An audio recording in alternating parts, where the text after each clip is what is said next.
美债还是不行，全球资产腾挪到了日本和中国。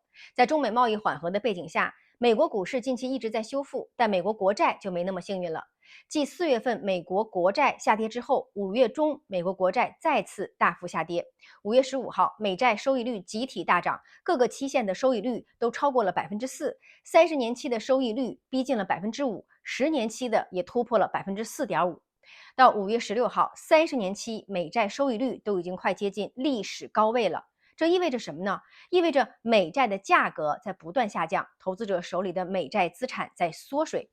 那关于美债收益率、价格和利率的关系，大家可以回看我的那期《美国国债讲清楚》那期视频，再来看看美国政府的利息支出，压力是相当大。2024财年，美国联邦政府的利息支出突破了1万亿美元，这可是个天文数字啊！2025财年前7个月，也就是从2024年的10月到25年的4月，利息支出达到了6841亿美元，成为了仅次于美国社保的第2大财政支出。而且呢，今年的5月、6月对美债来说是关键的窗口期。美国财长贝森特都说了，已经接近 X 日了。什么是 X 日呢？就是美国政府可能无法按时支付所有政府账单的日子。不过呢，贝森特也承诺，美国政府不会违约，也不会用一些不正当的手段绕过债务上限。